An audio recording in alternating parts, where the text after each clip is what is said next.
ఇప్పుడే country delight యాప్ని download చేసుకోండి. Download the country delight app now. Devi Durgamma, Sridevi Durgamma, Devi Durgamma, Sridevi Durgamma. నమస్తే అమ్మా. నమస్తే తల్లి. అమ్మ, నవరాత్రుల్లో ఈ రోజు 7వ రోజు అమ్మవారు మహాచండి రూపంలో దర్శనమిస్తారు కదా. మహాచండి అంటే ఉగ్ర స్వరూపం కదమ్మా. అంటే ఉగ్ర స్వరూపాన్ని మనం ఏ విధంగా అమ్మవారిని శాంతింపచేసి మనము దర్శించుకోవాలి అంటారు అసలు?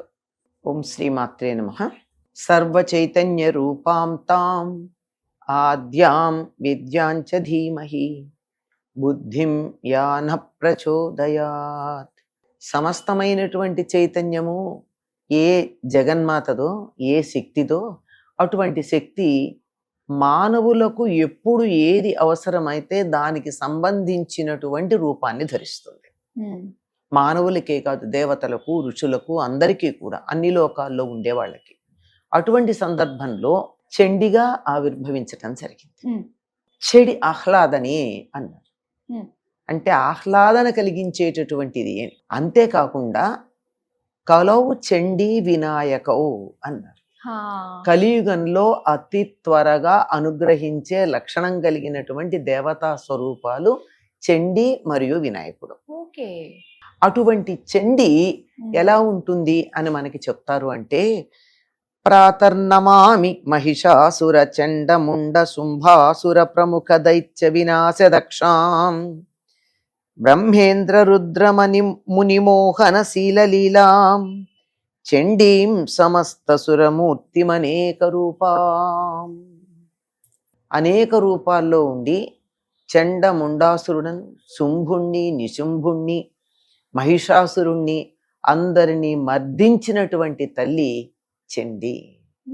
ఈవిడే లలితా పరమేశ్వరి యొక్క తీక్ష్ణమైనటువంటి రూపం.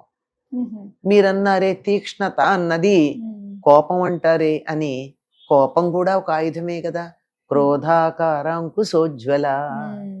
క్రోధము అనేటటువంటి రూపంలో ఉన్న అంకుశాన్ని ధరించినటువంటిది అని చెప్పారు. కొన్ని సందర్భాల్లో క్రోధం అవసరమే, కోపం అవసరమే.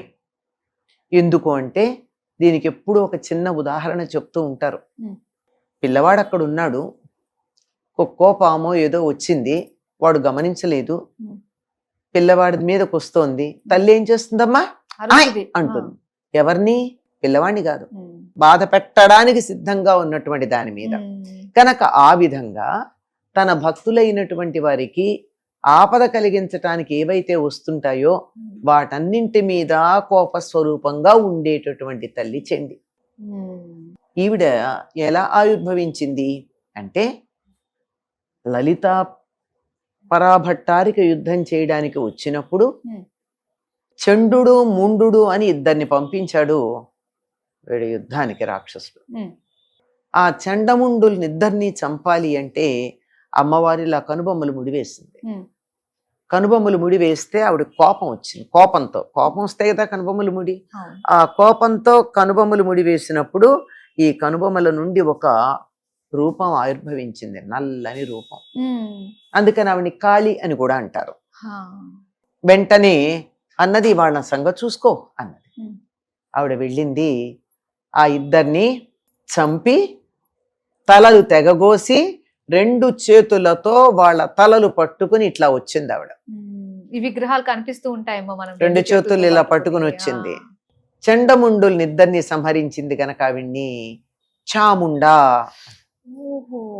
తీక్ష్ణమైనటువంటి కోపంతో ఉన్నది గనక చండి అన్నారు. కోపం నుండి ఆవిర్భవించి నల్లగా ఉన్నది గనక కాళీ అన్న పేరుతో కూడా పిలిచారు. ఎందుకే? మహిషాసుర చండ ముండ ఆది దేవ అందరినీ సంహరించి శుంభాది దైత్యుల్ని కూడా సంహరించింది అని చెప్పడం. ఇవన్నీ చంపింది చివరికి మహిషాసురుని సంహరించినటువంటిది మనకి అమ్మవారని తెలుసు. మరి ఈవిని చెప్తారేమిటి అంటే, ఈ ఒక రూపంతో వెళ్ళి సంహరించింది. కానీ ఉన్నటువంటి శక్తి ఎవరిది? అమ్మవారిది. చండముండాసురులను సంహరించినటువంటి రూపం ఏదైతే ఉందో దాన్ని చండీ లేక చాముండి అంటారు. అందుకే కలియుగంలో అమ్మవారి ఉపాసన చేసినటువంటి వారు ఎవరైనా సరే ఎన్నో లలితా రహస్యనామ సహస్రాలు చదువుతారు, మరొకటి చేస్తారు. దానికి చిట్ట చివరిగా చేసేదేమిటి? ఉద్యాపనలాగా చేసేదేమిటి?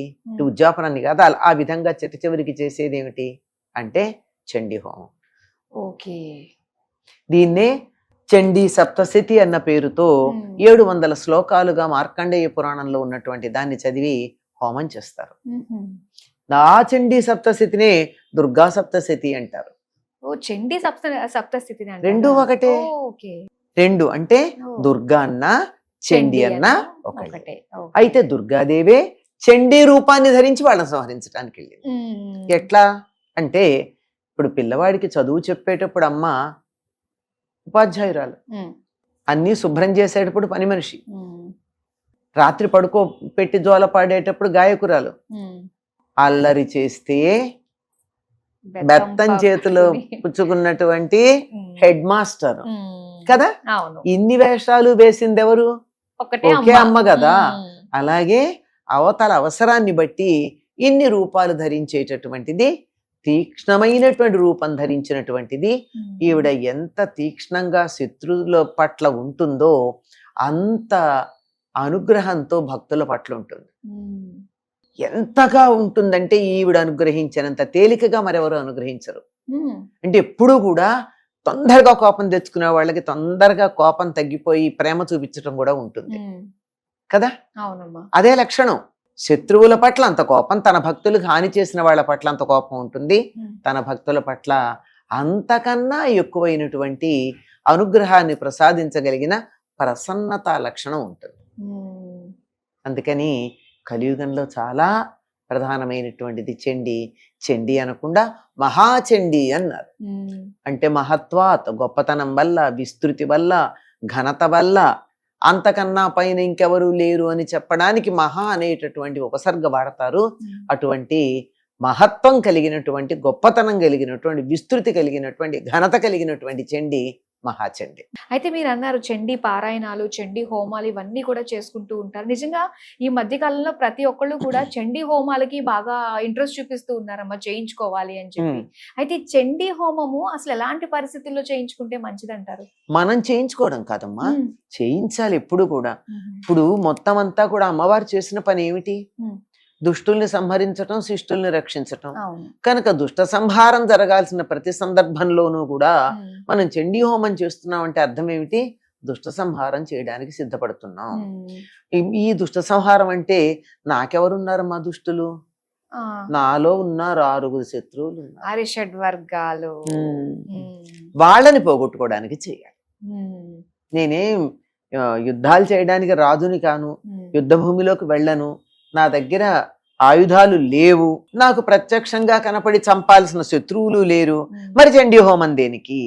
నాలో ఉన్నటువంటి ఈ 6 శత్రువులు ఉన్నారే వాళ్ళని, ఈనాటి పిల్లల భాషలో చెప్పాలంటే, యూత్కి అర్థమయ్యే భాషలో చెప్పాలంటే, నెగిటివిటీ ఏదైతే ఉందో అది పోగొట్టుకోవాలి.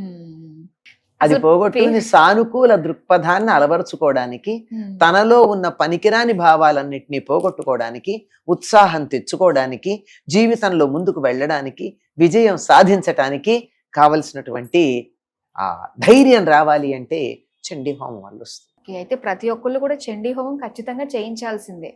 ప్రతి మనిషి కూడా ఇప్పుడు చెప్పి చేయించకపోయినా అందులో పాల్గొన్నా చాలు. మనం అందరం చేయించాలంటే దానికి చాలా పెద్ద తతంగం ఉంటుంది.